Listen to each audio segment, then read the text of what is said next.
It starts with a single missile fired from a fishing boat. Not a warship, not a submarine, a rust-streaked trawler that nobody bothered to track because it looked like every other vessel chugging through the Persian Gulf at dawn. But that missile doesn't miss. It punches through the hull of a 2-million-barrel supertanker, and within hours, insurance markets across London, Singapore, and New York begin to freeze. By noon, a second vessel is burning. By evening, the Strait of Hormuz, the artery through which 1/5 of the world's oil flows, has become a war zone. And the U.S. Navy, for all its carriers and destroyers and decades of dominance, finds itself trapped in a nightmare it never trained for. This is not a hypothetical scenario. This is the trap Iran has spent 20 years building, piece by piece, in plain sight, while the world was looking somewhere else. For most people, the Strait of Hormuz is just a narrow stretch of water on a map, 80 kilometers wide at its narrowest point, squeezed between Iran and Oman, connecting the Persian Gulf to the open ocean. For the global economy, it is the single most irreplaceable choke point on Earth. 21 million barrels of oil pass through it every single day. That is roughly 20% of global petroleum consumption. Close it, even partially, even for a week, and the price of everything from gasoline to airline tickets to fertilizer explodes. Close it for a month, and you trigger a recession that makes 2008 look like a warm-up. Close it for longer, and you are no longer talking about economics. You are talking about famine, collapse, and war spreading far beyond the Middle East. And Iran knows this better than anyone. The strait is not just geography to Tehran, it is leverage, it is deterrence. It is in the minds of Iran's military planners, the ultimate insurance policy against American or Israeli aggression. And over the past 2 decades, they have transformed that insurance policy into something far more sophisticated than the world realizes. To understand the Hormuz trap, you have to stop thinking about naval warfare the way Hollywood portrays it. You have to forget the image of massive fleets clashing in open water, of carrier strike groups launching waves of fighter jets, of submarines hunting each other in the deep. Iran's strategy is not designed to win a conventional naval battle against the United States. It is designed to make such a battle irrelevant. It is designed to create a scenario where American military superiority becomes a liability, where the very size and complexity of the U.S. Navy works against it, and where the cost of victory is so catastrophic that victory itself becomes meaningless. This is asymmetric warfare taken to its logical extreme, and Iran has been practicing it with obsessive precision. The first layer of the trap is geography itself. The Strait of Hormuz is not just narrow. It is shallow, congested, and surrounded by Iranian territory on one side and the mountainous Omani coast on the other. At its choke point, the navigable channel is barely 3 kilometers wide. For a navy accustomed to operating in the vast openness of the Pacific or the Mediterranean, this is claustrophobic. Every ship becomes a target. Every movement is predictable. And Iran has spent years mapping every depth, every current, every acoustic signature that echoes through those waters. They know where the sandbars shift. They know where the thermoclines hide submarines. They know exactly how long it takes a carrier strike group to transit from the Gulf of Oman into the Persian Gulf, and they know precisely where that transit makes the fleet most vulnerable. This is not intelligence gathered from satellites. This is local knowledge, accumulated over generations, refined by constant surveillance, and weaponized by a military culture that understands it cannot match American technology, but can outmatch American situational awareness inside its own backyard. The second layer is the missile arsenal. Iran possesses one of the largest and most diverse ballistic and cruise missile stockpiles in the Middle East, and a significant portion of it is pointed at the Strait of Hormuz. But here's where Western analysts often get it wrong. They look at Iran's missiles and see outdated technology, poor accuracy, limited range. They miss the point. Iran does not need to sink a U.S. aircraft carrier to win. It needs to create uncertainty. It needs to make every ship captain, every insurance underwriter, every oil trader calculate the risk of transit and decide that the risk is unacceptable. A missile that lands within 500 meters of a supertanker does not need to hit its target to achieve its strategic purpose. It just needs to exist, to be launched, to be seen. And Iran has thousands of them, hidden in mobile launchers, coastal caves, and underground bunkers that have been hardened against American bunker-busting bombs. The Pentagon knows where some of these sites are. It does not know where all of them are, and in a conflict it would not have time to find out. But missiles are only the beginning. The third layer of the trap is what naval strategists call a distributed threat, and it is the most difficult to counter. Iran has built a fleet of small, fast, and heavily armed boats that look nothing like traditional warships. These are not the vessels you see in naval parades. These are fiberglass speedboats with rocket launchers welded to their decks, fishing trawlers modified to carry naval mines, semi-submersibles designed to slip beneath radar coverage, and drone boats that can be operated remotely from miles away. Individually, each of these craft is vulnerable. A single Hellfire missile from a helicopter destroys it, but there are hundreds of them, possibly thousands, and they do not operate alone. They swarm, they harass. They attack from multiple directions simultaneously, creating a chaos that overwhelms the targeting systems of even the most advanced destroyers. The U.S. Navy learned this lesson painfully in exercises designed to simulate exactly this scenario. In war games, small boat swarms have repeatedly penetrated the defenses of carrier strike groups, scoring simulated kills on billion-dollar ships. The Navy has developed countermeasures, of course, lasers, electronic warfare, improved gun systems. But countermeasures are expensive, complex, and never 100% effective. And Iran's boats are cheap, replaceable, and designed to be sacrificed. This is the math of asymmetric warfare, and it favors the side that can afford to lose. Then there are the mines. Naval mines are among the oldest weapons in existence, and they remain one of the most terrifying. A single modern mine, costing a few $1,000s to produce, can disable a ship worth hundreds of millions, can close a shipping lane for weeks, can force an entire fleet to slow to a crawl while minesweepers clear the path. Iran has an enormous stockpile of mines, ranging from simple contact mines to sophisticated influence mines that detonate based on the acoustic or magnetic signature of a passing vessel. They have practiced laying minefields under the cover of darkness, using civilian vessels that would never be suspected until it was too late. And here's the critical point. Mines do not discriminate. They do not care if the ship passing overhead is American, Chinese, European, or Emirati. Once the mines are in the water, every vessel in the strait becomes a potential victim. This means that even if the U.S. Navy could somehow neutralize Iran's missiles and small boats, it would still face the nightmare of clearing mines from one of the busiest shipping lanes on Earth while the global economy held its breath. Minesweeping is slow, tedious, dangerous work. It cannot be rushed. And in those hours and days of delay, the economic damage accumulates exponentially. But perhaps the most insidious layer of the Hormuz trap is the one that operates below the threshold of open warfare. Iran has developed a doctrine of calibrated escalation, a way of applying pressure without triggering a full American military response. This is the gray zone, the space between peace and war where Iran thrives. A mysterious explosion damages a tanker off the coast of Fujairah. Drones strike a Saudi oil facility hundreds of kilometers away. A cargo ship is boarded and detained for vague legal reasons. Each incident, taken alone, is manageable. Each incident, taken alone, does not justify a massive military retaliation. But together, over months and years, they create a climate of permanent instability. Insurance premiums rise. Shipping companies reroute vessels around the Cape of Good Hope, adding weeks and millions of dollars to every journey. Oil buyers begin to diversify their sources, but not fast enough. The market remains jittery, vulnerable to panic, and Iran, without ever firing a shot in open combat, achieves a significant portion of its strategic goal. It demonstrates that it can disrupt global energy flows at will, that the cost of confronting Tehran is not just military but economic, and that the United States, for all its power, cannot guarantee the security of the world's oil supply. This is where the trap becomes truly dangerous for American strategy. The United States has built its global position, in large part, on the guarantee of free navigation. The U.S. Navy patrols the world's sea lanes, protects the flow of commerce, and punishes anyone who threatens it. This is the foundation of the post-1945 international order, and it is the reason why countries from Japan to Germany to Saudi Arabia have aligned themselves with Washington.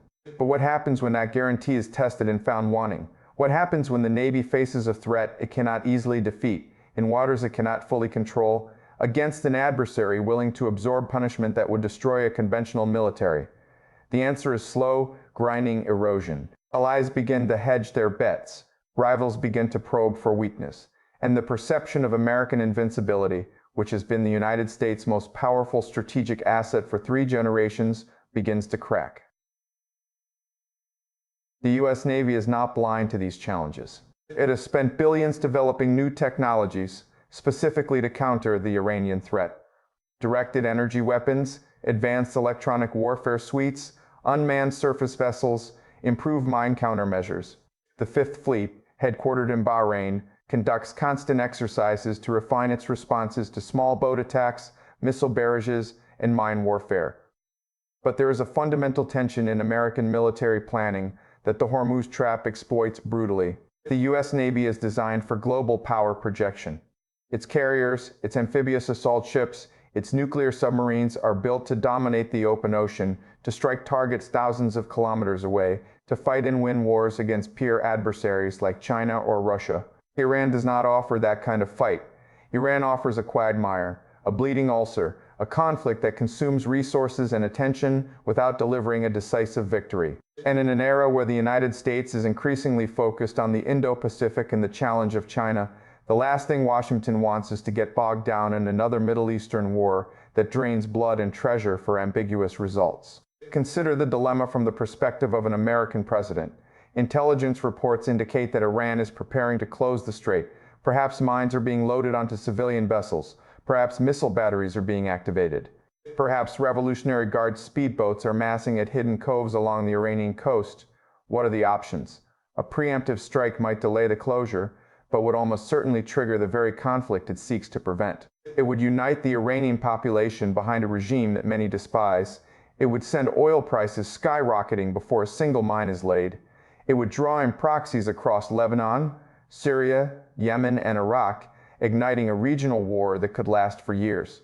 On the other hand, waiting and hoping that deterrence holds is equally risky. If the strait closes, the economic shock is immediate and severe. If the response is delayed, the damage compounds. And if the response is too measured, Iran learns that it can escalate with impunity, emboldening further provocations. There is no clean option. There is no obvious path to victory. There is only a menu of terrible choices, each with catastrophic downsides. This is the trap, and Iran has set it with full knowledge of how American decision-making works under pressure. The global implications extend far beyond the military balance in the Gulf. China, the world's largest oil importer, watches the Hormuz crisis with acute interest. Beijing has spent years building strategic petroleum reserves, investing in alternative pipelines from Russia and Central Asia, and developing a navy that can eventually protect its own sea lanes.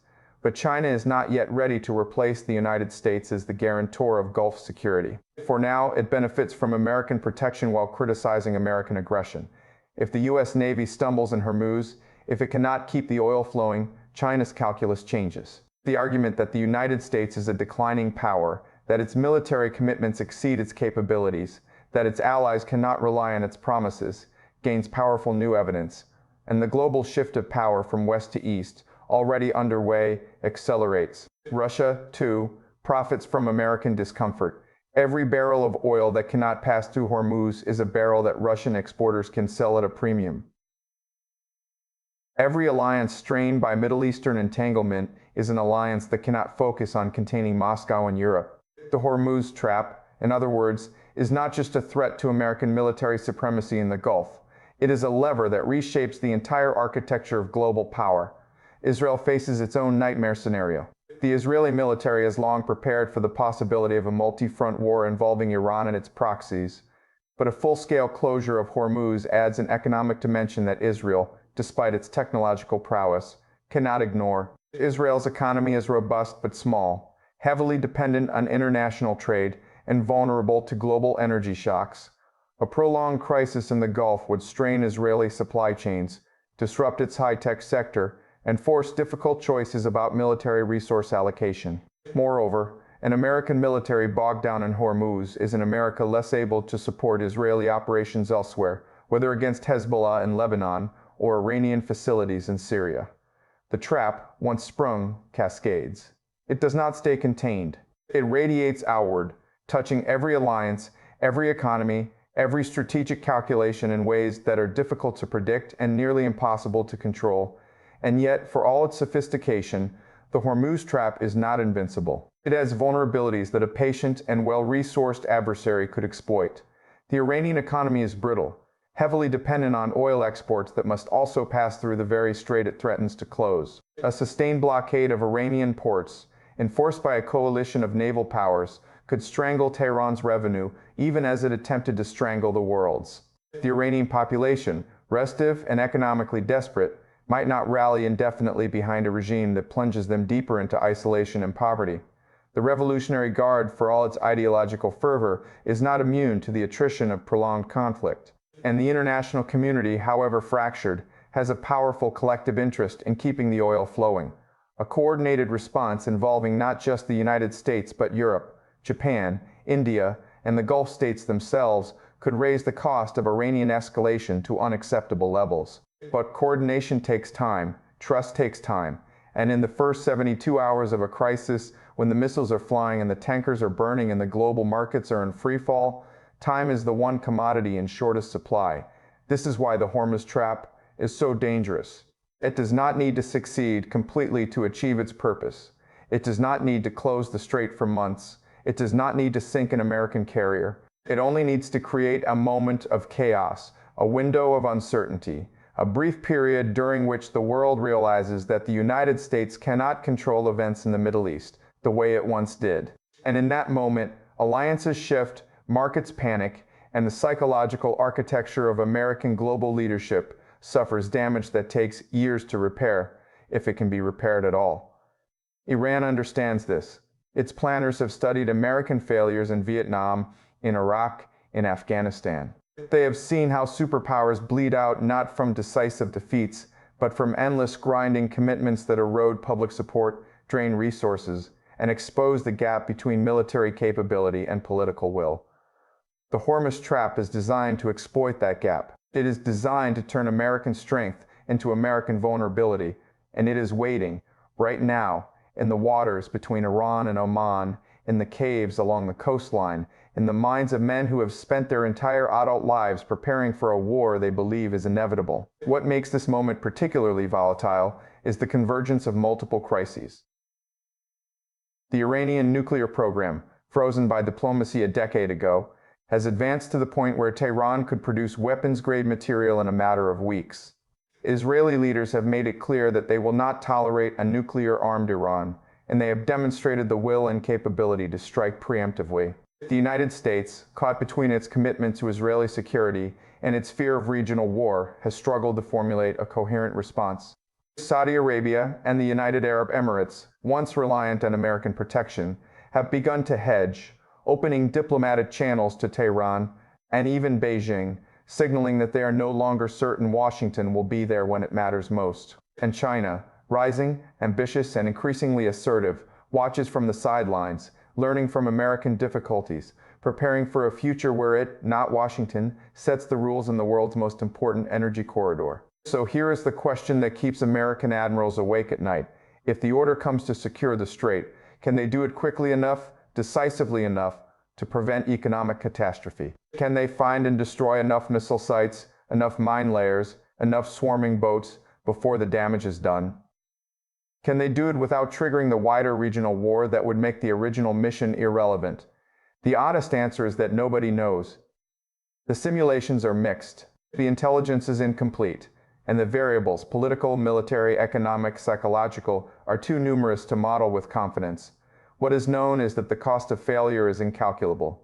What is known is that Iran has spent 20 years preparing for exactly this fight. What is known is that the Strait of Hormuz, that narrow ribbon of water, that choke point that most people never think about, holds within it the power to reshape the world order in a single week. And the world is not ready. The global economy runs on just-in-time delivery, on thin margins, on the assumption that oil will always flow because it has always flowed. The insurance markets, the shipping companies, the refineries, the governments that set energy policy, all operate on a foundation of stability that the Hormuz trap is designed to shatter. When it happens, when that first missile launches from that innocent-looking fishing boat, the shock will not just be military or economic, it will be psychological. It will be the moment when millions of people, watching the news, checking their phones, filling their gas tanks, realize that the world they took for granted is far more fragile than they imagined, that the great powers they assumed were in control are, in fact, dancing on the edge of a knife, that the peace they enjoyed was not guaranteed by strength, but barred against risk, and that the bill is finally coming due. This is the reality of the Hormuz trap. It is not a fantasy. It is not a conspiracy theory. It is the logical outcome of decades of Iranian strategic planning, American overextension, and global dependence on a single vulnerable artery. It is the product of choices made in Tehran and Washington, and capitals around the world, choices that prioritize short-term convenience over long-term resilience,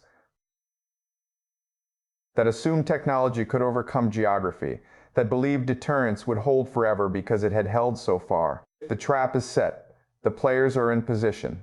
And the only question remaining is not if the trigger will be pulled, but when, and by whom, and whether the world that emerges on the other side looks anything like the one we know today. Because once the strait closes, once the fires start, once the markets panic and the alliances strain and the superpowers confront the limits of their own power, there is no going back. There is only forward, into a new and uncertain era, where the old rules no longer apply and the new rules have not yet been written. And in that space between orders, in that chaos of transition, the future of global power will be decided not in boardrooms or summits, but in the narrow waters of Hormuz, where a single missile can change everything.